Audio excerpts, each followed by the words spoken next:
Dear students, welcome to my class. In my previous class, I showed you the different rules of right forms of verb. Particularly, I dealt with the rules of finite verbs. And today we are supposed to deal with the rules of non-finite verbs. But before going to the rules of non-finite verbs, I would like to show you the finite verb as well. For your recollection, you see, verbs are basically two kinds of finite and non-finite. To understand the difference between finite and non-finite verbs, we need to understand the definition of both forms of verbs. Have a look. Finite verb is one which has an agreement with the subject. But the non-finite verb is one which has no agreement with the subject. And you see, finite verb, as I have already mentioned, agrees with the subject. It is changed according to the rules of tenses or the rules of time, and the rules of number and the rules of person. In the first example, we play football. We see play is the verb used in the simple present tense. But in the second sentence, we see we played football. And here the verb is used in the past tense. So in both sentences, the verbs are changed according to the rules of tenses. So they are finite verbs. And in the third sentence, we see he plays cricket. And here, play is added by S only because of the person. As you see, the person here is third person singular. So S is added to the verb play. And in the fourth sentence, they are good players. Here, are is the verb used in the plural form because the subject is in plural number. So, we see the finite verbs are those which have an agreement with the subject and they are changed according to the rules of tenses, the rules of number as well as the rules of person. But have a look at the non-finite verb, which is our today's topic. Non-finite verb has no agreement with the subject. That is, this form of verb is not changed according to the rules of tenses or the rules of number or the rules of person. And non-finite verbs are three kinds of. They are infinitive, participle and gerund. And these three non-finite verbs are used as an adjective, as a noun or as an adverb. That is, they are not used or changed according to the rules of tenses or the rules of subject or person, number. They are not connected with the rules of tenses, numbers or the person. They are used as adjective or a noun or an adverb. They are verbs, but they are not used as according to the rules of tenses or the number or person, but they are used as an adjective or a noun or an adverb in a sentence. If you look at the board, you can easily see the examples given here. My dear students, it is an important rule of English grammar. Many of you find it very difficult to understand non-finite verb, and I have told you several times that non-finite verbs are very, very important for English grammar. And for you better understanding of non-finite verbs, I have shown you some examples. You see, he went to Dhaka to visit the zoo. Here, two verbs are present. One is went, another one is to visit. The first one is changed into past form according to the rules of tenses. So it is a finite verb. But that one is used as an adverb here in this sentence. And it has no connection with the rules of tenses or number or person. So this is a non-finite verb. You see, in the second example, swimming is a good exercise. And here, swimming is used as a noun because is here is a verb, and so swimming is used as a subject, and it functions as a noun. And in the third example, this is a running bus. Here, running is used as an adjective because it shows the quality of the bus, whether it is a standing bus or a running bus. It is a running bus. So the word running qualifies the noun bus, so it is used as an example. So we see the non-finite verb, noun or an adjective or an adverb. Now it is my responsibility to show you how to deal with the non-finite verbs, that is infinitive, participle and gerund, individually and separately. Have a look at the next page. Non-finite verbs are three kinds of, as I have already mentioned, infinitive, participle and gerund. And now you see the uses of infinitive. Infinitives are how many kinds of? They are 6 kinds of infinitive we see in English grammar. Infinitive in active form and in passive form. You see, in active form, infinitives are 4 kinds of. And in passive form, infinitives are 2 kinds of. So in total, infinitives are used in 6 formats. The first format you see, simple infinitive. What is the simple infinitive? The structure shows that a simple infinitive is 2 plus the base form of verb. For example, to do, to go, to read, to know, to understand, all these things. And this simple infinitive can also be used in passive form. You see, in passive form, the structure should be to be plus past participle. And to use past participle, you can use the symbol V3. As you know that a verb has 3 forms, present, past and past participle. So present verb can be symbolized as V1, past form as V2 and past participle form as V3. So this one is simple infinitive, and we will talk about the detail of simple infinitive in the next pages. So now let us talk about the other class of infinitive, that is continuous infinitive. So continuous infinitive is used only in the active form, not in the passive form. You see, the passive form of continuous infinitive is vacated. In active form, to be plus present participle. For example, to be doing, to be reading. And I can give you a detailed example. The boy was found to be reading.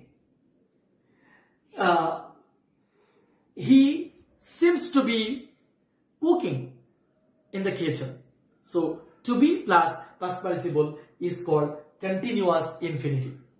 The third one, perfect infinitive. This is a very important infinitive, though it is not used as largely as simple infinitive is used, but it is a very significant class of infinitive.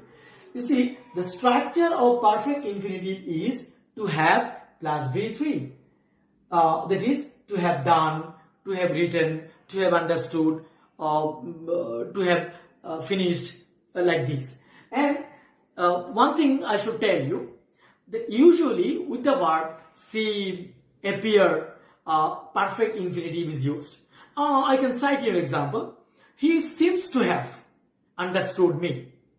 In Bengali we can say, "Budhoy she amar kothati bujheche." he seems to have understood me or he seems to have got my point বোধহয় সে আমার পয়েন্টটি ধরতে পেরেছে এরকম করে এই সিম এবং appear এই ভার্বগুলোর সাথে পারফেক্ট ইনফিনিটিভটি ব্যবহৃত হয় তবে মনে রাখতে হবে যে this perfect infinitive can also be used in passive form and in that case passive form should be as such to have been plus past participle to have been past plus past participle v3 that is to have been done here not to have done in active form but in passive form it should be to have been done that is the work seems to have been finished. This is a clear example of perfect infinitive in passive form. He seems to have understood me. This is an example of perfect infinitive in active form. But the work seems to have been finished or the building appears to have been constructed should be the example of perfect infinitive in passive form. Another one, perfect continuous infinitive. And the structure shows to have been plus present participle. That is to have been doing, to have been reading. And perfect continuous tense is used the work which started a few time ago and still it is going on. This is present perfect continuous tense. And perfect continuous infinitive is used like he seems to have been reading the book for an hour. মনে হয় সে 1 ঘন্টা ধরে বইটি পড়ছে so the word the action shows it is perfect continuous infinitive. So infinitive and its classes are already discussed here. Now it's my turn to talk about the uses of simple infinitive because you all know that simple infinitive is used in a large scale in different forms of sentences. Simple infinitive can be used. So it is very important for you to understand the uses of simple infinitive and I should advise you, I should request you to have a look at the usage I have shown on the board here and for your information I will upload these pictures on the board in your on the same page of Hobbyganj Sarkari Mohila College and I think it will be very helpful when you will note down the information given on the board. Now you see uses of simple infinitive. The first one is very important. Being a Bengali speaker, we must know that when at the end of a Bengali word there's a letter like te or ite, we use simple infinitive.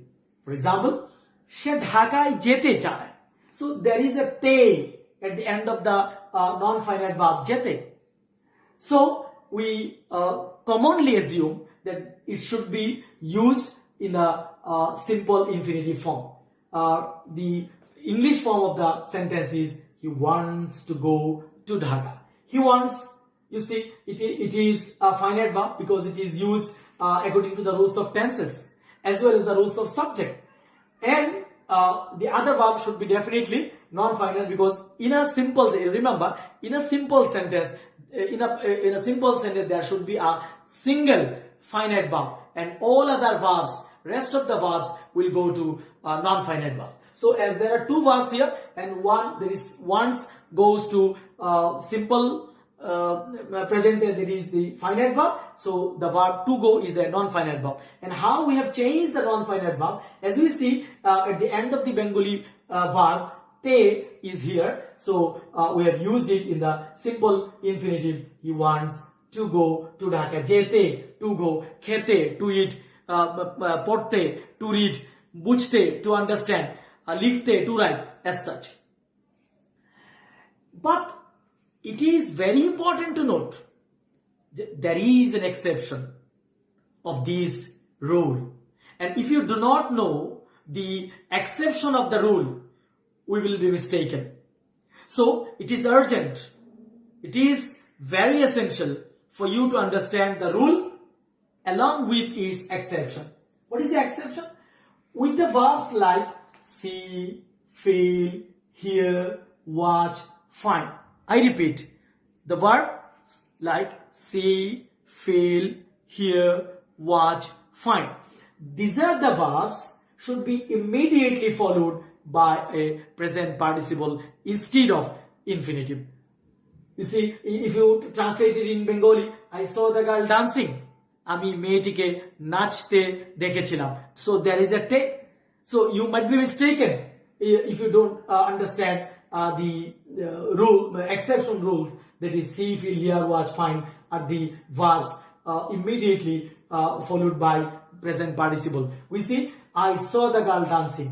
Here there is a finite verb like see, and the finite verb see is immediately followed by a non-finite verb with present participle. So I saw the girl dancing, I heard him singing a song, I watched him reading a book, like this. Now another use of simple infinitive. Number 2, with the adjectives. You see, with the adjectives, simple infinitives are used. For example, I'm happy to see you. Here, happy is an adjective and it is immediately followed by an infinitive like to see. And in the second sentence, he is glad to meet you. Here, glad is also an adjective and it is definitely followed by an infinitive, simple infinitive, to meet. And the third use of simple infinitive is in the structure shown in the board is an example of simple usage of simple infinitive. It is or it was plus adjective plus infinitive.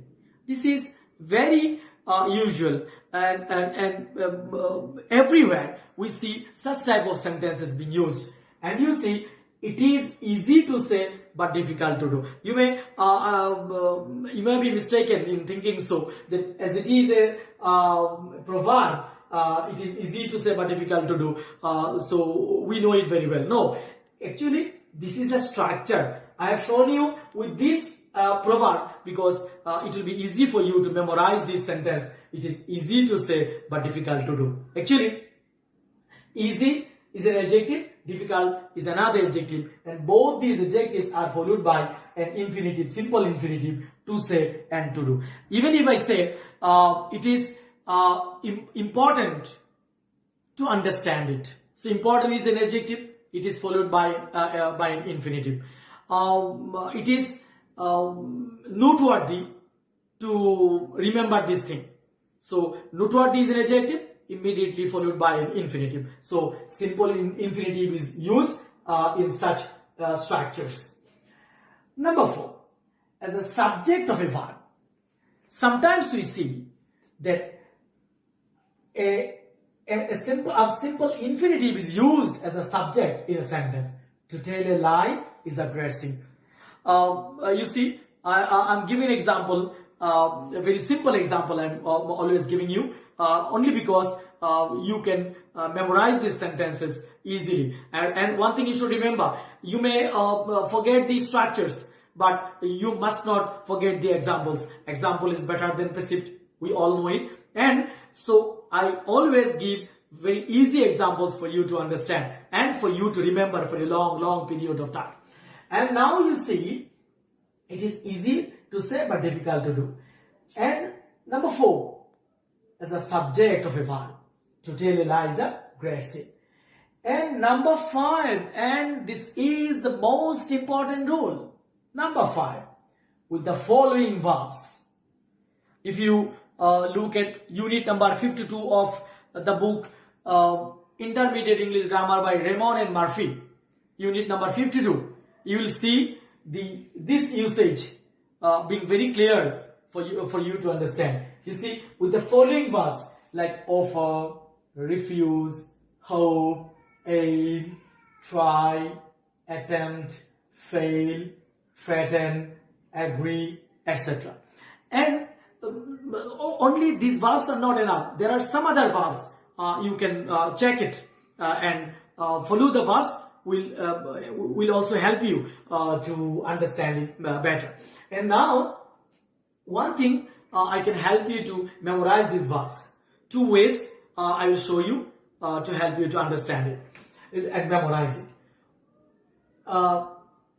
As all these verbs will be followed by a simple infinitive, that is to plus V1, that like to do, you can use all the verbs with to do for better memorization, like offer to do, refuse to do, hope to do, aim to do, try to do, attempt to do, fail to do, threaten to do, agree to do. So if you memorize it this way, I have already shown you, you can easily convert it into other sentences like offer to go, offer to read, offer to write, and as such. So first try to remember them with to do.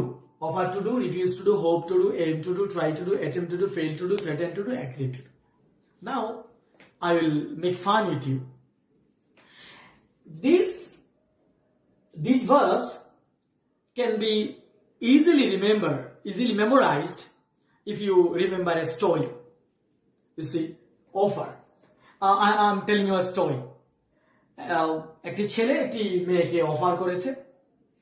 মেয়েটি যথারীতি মেয়েদের যে অভ্যাস, ছেলেরা offer করলে refuse করে, তো তাৎক্ষণিকভাবে তাকে রিফিউজ করে দিয়েছে। অতঃপর ছেলেটিও বাঘের বাচ্চা আশায় বুক বেঁধেছে, লক্ষ্য স্থির করেছে এবং তার চেষ্টা এবং প্রচেষ্টা অব্যাহত রেখেছে, কিন্তু সেকেন্ড টাইম সে আবারও ব্যর্থ হয়েছে। অতঃপর সে চিন্তা করলো যে আমার মনে হয় একটু আঙ্গুলটা বাঁকাতে হবে। তো ছেলেটি একটু থ্রেট করলো, দেন মেয়েটি এগ্রি করলো। এরকম ভাবে একটি গল্পের ছলেও আমরা এটাকে মনে রাখতে পারি। তো এরকম করে ইনফিনিটিভের ব্যবহারটি তোমরা খেয়াল করবে এবং পরক্ষণে আমি আগেই বলে নিয়েছি যেগুলো আমরা আপলোড করে দেব এবং এগুলো আপলোড করা টপিকগুলো দেখে তোমরা নোট করে খাতায় লিখে রাখবে এবং এক্সাম্পলগুলো তোমরা অনুসরণ করবে। এবং আমি তোমাদেরকে আরো কয়েকটি বিষয় বলে দিব হোমওয়ার্ক ক্লাস শেষে, এগুলো তোমরা মনে রাখবে। নিশ্চয়ই এই ক্লাসগুলো তোমাদের ভালো লাগবার কথা, যদিও বিষয়টি একটু কঠিন, কিন্তু আমি চেষ্টা করছি একটু সহজ করে এটা তোমাদের কাছে উপস্থাপন করার জন্য। And in the next phases also I will try my best to make my lecture easier for you. Now you see another item of right form of verb, that is present participle. Now participle in Bengali we call it kriya bisheshon, so it functions either as an adjective or an adverb. Participles are three kinds of: present participle, past participle, and perfect participle. Present participle is used when two forms are in the present, that is present plus present. For example, আমি পড়া শিখে কলেজে যাই. Both forms are basically belong to simple present. So when two forms are present, then present participle is used. When two forms are in the future tense, present participle is used. But when two forms are in past form, but there is no break of time, there is when I say আমি স্যারকে দেখে সালাম দিলাম, seeing the teacher I saluted him or I gave him salam. So আমার স্যারকে দেখা এবং সালাম দেওয়া দুটো কাজ একসাথে হয়েছে, এই কারণে আমার এই প্রেজেন্ট পার্টিসিপলটি আমরা এখানে ব্যবহার করেছি ইয়া প্রত্যয়ের কারণে। আরেকটা হচ্ছে যে দুটোই ফিউচারে, যখন আমরা বলছি যে ভাত খেয়ে আমি কলেজে যাব, তো দুটো ফর্মই কিন্তু ফিউচার, আমি ভাতও খাইনি কলেজেও যাইনি, তাহলে eating rice I will go to college, so present participle is used here also.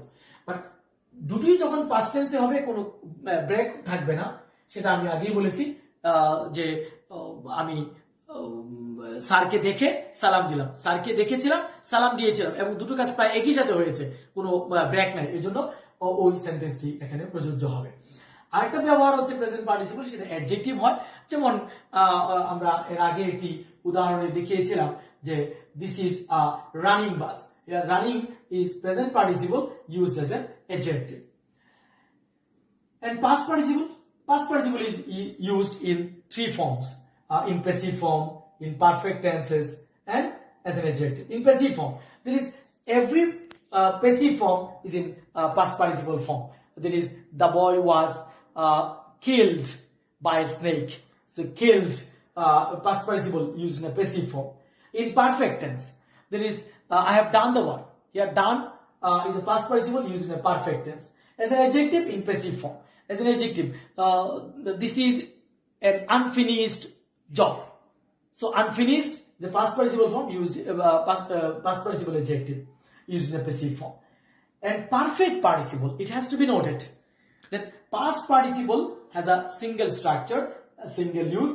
It is used when both the activities belong to past tense, but there is a break of time, clear break of time. In present participle, no, there was no break of time. But in perfect tense, perfect participle, there should be a break of time. For example, নাস্তা খেয়ে আমি কলেজে গিয়েছিলাম। That is, আমার নাস্তা খাওয়া শেষ হয়েছে, তারপরে আমি কলেজে গিয়েছি। আমার নাস্তা খাওয়া এবং কলেজে যাওয়া দুটো কাজ নিশ্চয়ই একসাথে হয়নি, দুটি অতীতকালে হয়েছে, কিন্তু দুটো কাজের মধ্যে একটি সুস্পষ্ট ব্যবধান ছিল। এই কারণে এখানে যে ইয়া প্রত্যয়টি, তার ইংরেজি করতে আমরা পারফেক্ট পার্টিসিপল ইউজ করব। যেমন having had my breakfast I went to college. So having done, having finished, having written, এই হচ্ছে পারফেক্ট পার্টিসিপলের এক্সাম্পল। লাস্ট অফ অল আমরা আলোচনা করে নিব আজকে জিরান সম্পর্কে। What is gerund? In Bengali we call it ক্রিয়া বিশেষ্য। সো বিশেষ্য তোমরা বুঝতেই পারছো, বিশেষ্য মানে নাউন। তাহলে the verb, ing added verb, when it functions as a noun, we call it a jiran. And present participle is also ing added verb, and jiran is also an ing added verb. But there is a difference between the two in terms of meaning. Participle is a kriya bisheshon, there is adjective and adverb, and jiran is a kriya bisheshon, that is, it functions as a noun. So there is a gulf of difference between the two. Now you see, jiran is used in some places. For example, it is used as a subject, like walking is good for health. So walking is a subject of the verb is. It is also used as an object. I enjoy traveling. Here traveling is a jiran used as an object of the verb enjoy. Number 3, it is also used as an object to a preposition. Example, he is addicted to gambling. Here gambling is a jiran followed by preposition to. And most importantly, with the following verbs, let me read it out: stop, finish, mind, enjoy, suggest, miss, risk, avoid, delay, postpone, fancy, imagine, etc.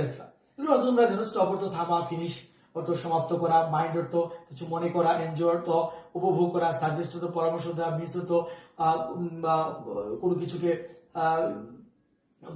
অপূর্ণ মনে করা, risk অর্থ ঝুঁকি নেওয়া, avoid অর্থ পরিত্যাগ করা, এড়িয়ে চলা, ডিলে বিলম্ব করা, পোস্টপোন স্থগিত করা, ফ্যান্সি ইমাজিন কল্পনা করা, এগুলো। তো এই ভার্বগুলো যখন থাকবে তখন তারপরে যে ভার্বটি আসবে নন ফাইনাইট, এগুলো যখন ফাইনাইট ভার্ব হবে, remember when these verbs are used as finite verbs, then the non-finite verbs that will follow them will be added by ing. That is, we should avoid smoking. Here smoking is a jiran because there is a verb like avoid before it. So avoid influences the verb smoke and adds ing to the verb. Similarly, he delayed taking decision. Here taking is also an example of jiran because it follows the verb delayed. So this is how today we have discussed non-finite verbs in detail. I would request you, my dear students, to follow my class and follow the things I have written on the board and note down them. And I would suggest you to follow the book Intermediate English Grammar by Ramon and Murphy, and this book will definitely help you to understand non-finite verbs better. And you can also follow the book like High School English Grammar by Ren and Martin. These two books will definitely help you to understand finite and non-finite verbs in detail, and my class will definitely give you a glimpse of idea about the difference between the finite verb and the non-finite verb. And one thing I would remind you now that check unit number 51, 52, 53 of Intermediate English Grammar by Ramon and Murphy, and also and I would request you to exercise the examples given on 52 and 53 of the book Intermediate English by Ramon and Murphy. And if you have anything to know from me, please give me a message or comment on my video, and then I will give you the answer in return. So that's all for today. Thank you very much.